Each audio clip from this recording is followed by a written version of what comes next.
So you're ready to start hosting a STEM after school club? What types of STEM after school clubs can you be hosting? Based on my experience of being a teacher for 11 years and 5 of those being a K through 5 STEM teacher, I have a whole list of STEM after school clubs that you can try. And these are all clubs that I hosted in my classroom that my students absolutely loved and provided a variety of experiences. So let's dive into these fun club ideas. Welcome to the Elementary STEM Coach Podcast, a show that'll help you with lesson ideas, systems, and actionable tips to apply to your classroom. I am your host, Naomi Meredith, a former classroom teacher turned current STEM teacher and coach. With over a decade of experience teaching and a master's degree in STEM leadership, I am here to coach you throughout the year to help you gain back more time to create innovative experiences for your students. Grab your earbuds and let's get started. Pretty soon, I will be hosting a live workshop to take you behind the scenes on how I set up my most favorite club of all, my school-wide news. Not only will I be showing you exactly how the news ran day to day, but all of the pre-work that I did at the beginning to get it all organized, to get kids signed up, all of that behind the scenes work to what we actually did every week to set up the news where we didn't have to go live every day and depend on that. There is a whole method to the madness. Everything is all streamlined and I kept track of it all so I could show you exactly what I did. I don't want you to miss out on this super fun opportunity. So make sure you join the waitlist because you will be the first to know when it's live. And for people on the waitlist, you always get a bonus. So make sure you join at naomimeredith.com/news waitlist. It's also linked in the show notes so you can check it out there. In the last episode, I talked about the 3 reasons why you should host a STEM after school club. If you haven't gone back and listened to it, no worries. Keep listening to this episode. And then when you're done, go check out that one because they all go together and it will all make sense. I love after school clubs so much. They're a lot of fun to plan. And also it's an awesome opportunity for students. My first year teaching K through 5 STEM, I went a little bit crazy and I hosted 4 days of clubs. The only day that didn't have clubs were Wednesdays. But with those clubs, they were all different because I wanted to have a whole variety of experiences for my students and have them interact with STEM in a lot of different ways. Also, in my district, all of the clubs were actually free. So, we're a really nice opportunity for them to join. When I did do creative clubs, sometimes I charged a small fee of $3 just to pay for extra materials. And that was plenty when I had about 20 to 30 kids. That could buy me enough supplies for what I needed for the projects I was thinking about. Also, for 2 of my other clubs, I designed shirts, which I'll talk about when I get to these clubs later in this episode. And that was optional. Students didn't have to buy a shirt, but this was a good way to promote the club, which again will make sense in a second. When I hosted clubs, the clubs typically ran for 4 to 6 sessions in a row. So if their club was on a Tuesday, it would run for the next 4 to 6 Tuesdays. The other specialist teachers and I, PE, art, and music, we went through and tried to really plan these sessions together so that it all made sense when it came to when a new club would start, when it would end, and all of those different sessions. There were a few clubs that I hosted that did last the entire year, but then they had their own schedules. So it goes into all of that management and all of that pre-work when it comes to setting up a club, which I will talk about in the workshop.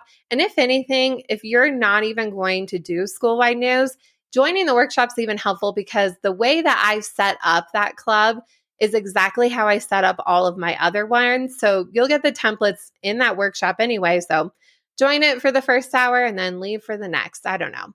But all of that work and all of that management help it run smoothly for the rest of the year I had all the kids set up and organized, so I didn't have to worry about it again.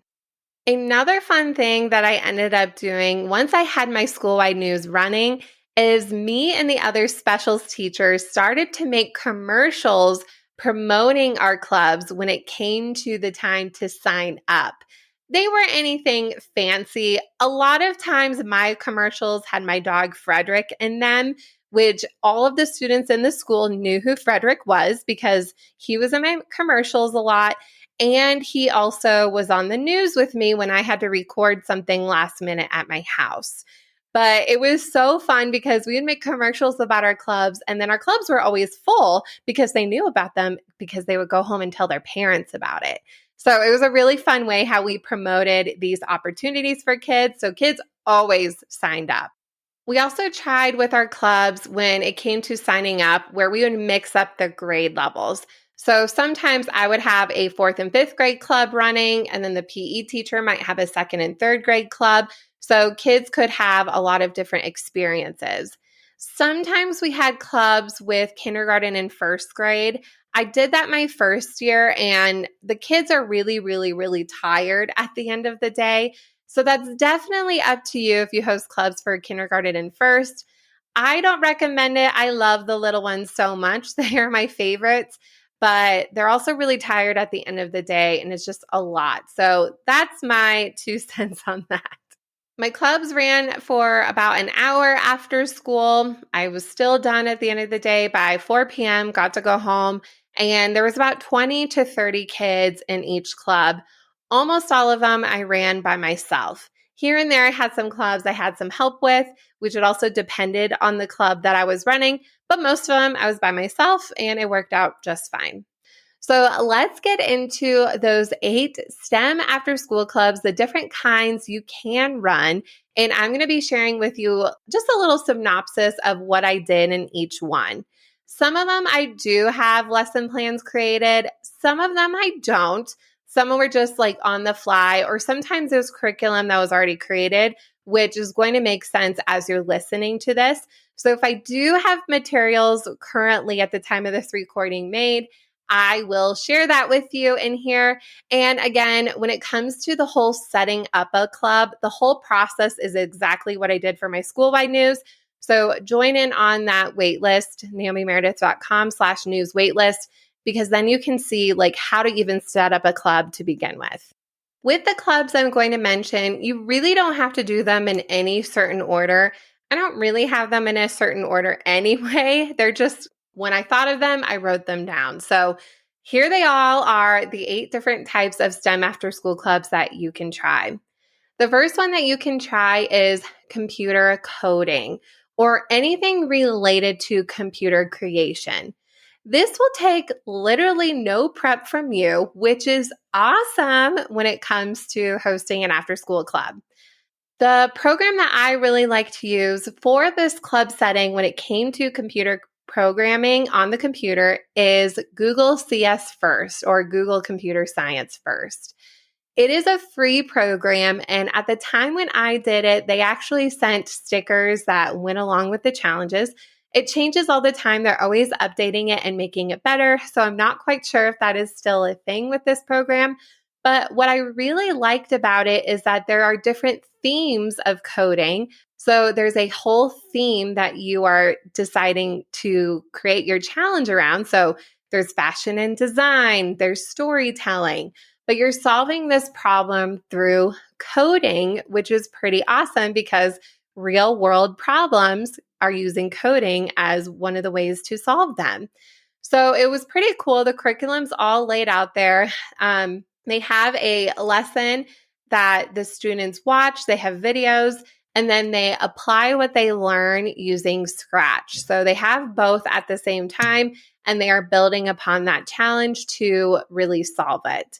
It's super cool. I highly recommend it. It's a great way. You could do this club a couple times a year and just choose a different theme. I had everybody work on the same theme. So when I presented the club, it was computer coding, fashion, and design. So they knew what we were getting into, which was pretty fun. On the side note, this isn't exactly computer coding. Now, I know there are elements to coding with this, but you could do things like a Minecraft club. You could use Minecraft for education as an option if you don't want to do that as a regular classroom lesson. Or also, you could do a 3D printing club. This is a great time to try out 3D printing because the biggest management is you managing the prints as a teacher. So if you do this as a club, you only have a handful of students. You're learning the platform. So try it as a club this year. And then the following year, you could do it with everybody. So a great way, pretty low prep since you're using student devices. You don't really have a whole lot of other materials to worry about, but computer coding on the computer is a great option. The second type of STEM club to try is using Lego bricks. Whether you have Lego education kits or Lego, just mixed Lego bricks, this is a great club as well. Again, minimal prep. I did two versions of this club. I did Lego 1.0 and Lego 2.0. In Lego 1.0, we just had quick one-day building challenges. A lot of them I just made up, like build the tallest tower, and then we measured them with yardsticks. It was pretty fun. The kids liked it. Wasn't so fun when the towers fell over and they had to clean it up. But it was things like that where they would build in one day. We would learn about it. We would watch some videos about it. They would try the challenge, and then they would clean up and go home. Super low maintenance. When it came to Lego 2.0, they didn't have to come to 1.0 to start. It was just a fun name I came up with. In Lego 2.0, we used Lego bricks and other materials to merge them together and do stop motion animation. This is actually when I tested out stop motion animation. I had never done it before in a class, so I tried it in my after school club. I loved it. I love teaching it. There's a lot of units I actually like to teach. I feel like every unit I teach, I love that one, which is pretty true. But it was really fun teaching stop motion animation, came up with a whole unit, and actually with that unit used it for a summer camp class that I taught all about stop motion. So that was a lot of fun. That lesson, I do have the whole thing that you could use for an after school club. So you can check that out in my stop motion bundle, which I'll link in the show notes. If you are looking more for a Lego challenge, I recommend looking into Junior First Lego League. I might have mixed up the words of that. I always mess that up. But that is a competition-based Lego challenge. It can be a bit pricey. The prices change quite often. I did it one year because our district decided to fund that, and then we did our own challenge within our district. But essentially, you have a Lego education kit. They do tell you which one you'll use, and then you have a challenge, and then the students build and solve a challenge, and there's lessons that go along with it. So it is pretty self-guided. Again, it is a bit pricey, so look into it first. But if you want more of a competition or something more guided, that's a good thing to look into. The third type of STEM club that you can host is doing a school-wide news club. Again, this is one of the most favorite clubs I have ever hosted. It was like having my own class again, which is why I think I liked it, because I had my same group of kids.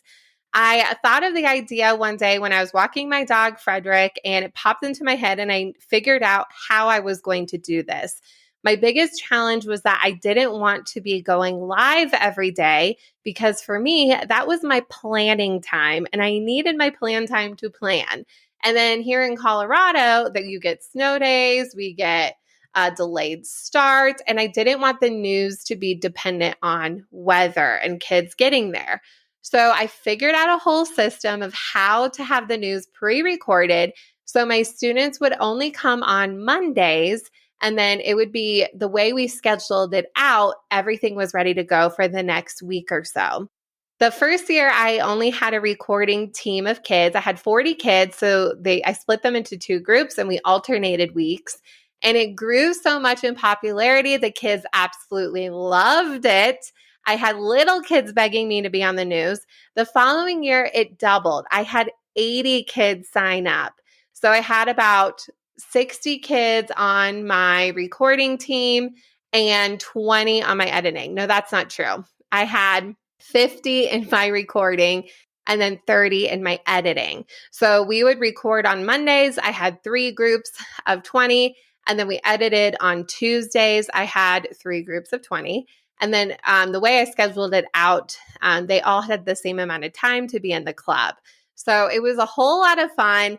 We had a logo, we had a brand, we had a whole brand about it. It was a huge privilege to be on it, kind of in a lot of ways like student leadership, but in a different form. The kids were literally obsessed. So was I. I did have teachers help me with this one and help guide the news, but it was a whole lot of fun and very informative. We actually informed the school about what was happening. It wasn't just random, oh, what's the sports for today? Like we actually kept up with what was happening in the school, what was the current events of elementary school life. So I'm going to share with you, that's a whole snapshot of what we did, but I'll share with you how I set this up. So join that wait list at naomimeredith.com/news waitlist. The fourth type of STEM club that you can host are creating clubs, creating things with your hands. I did this in a few different ways. One of them is that I hosted a makerspace club, and this is where I tested out a lot of my STEM and stories lessons that you can get in my shop, which I'll link the ultimate bundle in the show notes. This was so much fun where we would read or listen to a short story and then complete a related STEM challenge. I did charge about $3 for this club so that I could cover the cost of materials that I didn't have on hand, and that was plenty. Most of it was recycled materials anyway. This was a great club because, again, I tried out lessons and things that I like and didn't like. It also let me see as a teacher how I wanted my classroom makerspace to be set up because I had it set up all the time. It wasn't something that I would bring out when I wanted. It was always set up. So having a club setting helped me see, okay, how is the flow of materials? Are there places where kids get stuck? Where should the scissors go? Where should the markers go? What makes sense in this situation? So that actually helped me find the flow of my makerspace. If you want to hear more about makerspace, I highly recommend going back to listening to episodes 5 and 6. And I break down that whole thing. And then all the things that I use to set it up, I have a bundle of that as well. So everything I just said will be linked in the show notes. Another creating club that I started, but actually didn't get to finish, I was really, really sad about this, is I started a digital branding basics club. In this club, the whole purpose was students would be creating a fictional brand where they would be providing a good or a service, and they would develop the whole brand around it. So we were going to create a basic website, talk about brand colors when it comes to the psychology of that and why certain colors are used for certain things, design a logo that they would create digitally and also get it cut on our school Cricut machines. And with the logo, we were also going to put it either on a shirt or on a hat, which I was so sad I didn't get to do this club because the COVID shutdown happened. So we had 1 week of this club and then it never happened again. And then I went a different direction with my club, so I didn't have the chance to fit that one in. So creating clubs, definitely recommend. It could be a little more prep work, but kids love it. The fifth STEM club to try is trying an experiments club. This is a great way for doing those experiments that you haven't done in a while that take a little bit of prep, like slime and oobleck. Only do oobleck if you don't have carpet on your floor. Definitely don't do that. And also just those things that are engaging that they might miss out on the regular class. They may or may not be doing those things. So hands-on experiments are a great club. With that, I also hosted an after-school club, which honestly, this one I didn't really like very much, but we did it. I tried it, didn't do it again, but hosted where we were setting up a school weather balloon that we were going to send up into near space. And the students were picking the things that we would have as the experiments that we would send up with the weather balloon. And they also set up the frame with the help with some people from our district. And then I had to go and set up a school-wide assembly event where the whole school went out to watch this balloon getting set up. And the kids who are in the club got to help with that process. I didn't like this one as much because it was very teacher-driven. And I and like teacher driven in a sense where I was doing a lot of the learning and the trainings. And also I did have to drive and get the balloon. So I had to drive for 2 hours and then go find it in the middle of a field and drive back. Also, this was very weird. It's weird how a couple clubs got affected by this, but the day the balloon got launched was the last day the kids had school for the rest of spring because of the COVID shutdown. So it was weird. I thought it was cool, a cool experience, but also a lot of work on the teacher. So keep that in mind. Another club, number 6, that you could try is having a technology support club. This one is a lot of fun because you can train the kids of certain technology skills that are needed in the school that are constantly being asked of you, and they are your iSupport team. So I would tell kids that I am the manager and you are my employees, and I'm going to train you on the ways of the different things that are needed in the school. The first year I did every other week, and then the following years I just did once a month. That was plenty. But if I needed help with certain things or teachers were asking me questions because I was the technology person, I would send out my iSupport team and they would be there to help. I did also have a logo and shirts for this one, and they would wear them proudly, and they were definitely a lifesaver. Another fun thing that I had these kids do in the club is that they made videos for our school-wide news, and they would make videos of certain processes of how to use technology, like plugging them in, hanging up headphones, logging into Seesaw. And they also made cleaning videos that we would send out every so often on the news. And likewise, during testing season, there were some certain technology things that 3rd through 5th grade teachers had to do. So those kids helped me make videos as well that we could play on the news. 2 more clubs coming at you. I told you I had lots of ideas. The 7th club that you can try is robotics. There are a lot of different curriculums out there, so this is actually a great time to use the curriculums that come with your robots. My favorite being the Dash Robot by Wonder Workshop, and they do a whole robotics league competition that comes out in the fall, so I recommend trying that. Also, the Vex Robots is really great. There is a competition element, so if you could get other schools in your area to do it, it's a lot of fun. I haven't hosted Vex as a club, but I have judged it, and it is super, super cool. So if you have the money and the space for it, again, that one can be a bit pricey, but that one is a lot of fun and a good challenge. And the last type of club that isn't really a club, but you can create take-home STEM kits. This developed when we actually couldn't do after-school clubs, and I can do a whole episode about this one, but I created take-home STEM kits that were for purchase, and in the kit, there were 4 different STEM activities that had the instructions, a video, all the supplies, all of the related science, people in STEM, explorations, all included in this box, and a new kit came out every month for 6 months. So it was a lot of fun to put these together, a great way where kids could be involved with STEM at home. I did make commercials to promote these to get kids to buy them. I didn't really make any profit off of it at my school. It was really just to fund the materials. Any extra money I just put back into the program to buy more masking tape, which is something I always seem to run out of. But I do have a couple commercials I made. I will post those in the show notes. They're pretty funny. One of them has my dog Frederick, who is the star of the video. So check them out. They're silly, they're cheesy, but they were a hit. As a recap, here are the 8 different STEM after-school clubs that you can do in your classroom. First, computer coding. Second, Lego. Third, school-wide news. Fourth, creating clubs. Fifth, experiment clubs. Sixth, technology support. Seventh, robotics. And eighth, which is club, not really a club, take-home STEM kits. In the next episode, I'm going to go into more depth about the benefits of having a school-wide news crew, which you definitely don't want to miss out on. It definitely changed our school-wide culture for the better. So that is an episode I'm really excited to record. And while you're at it, make sure to check out the show notes. There's a lot of fun goodies in there, including the link to sign up for the waitlist for my live workshop training. And you can find that at naomimeredith.com/newswaitlist.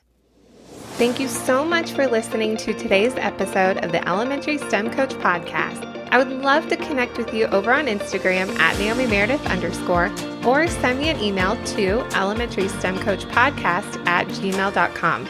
Also, make sure to check out my website, naomimeredith.com, to see all the show notes from today's episode and shop my K-5 STEM resources. Any questions you have, needs for resources, or ideas for episodes, get in touch. I'll talk to you soon.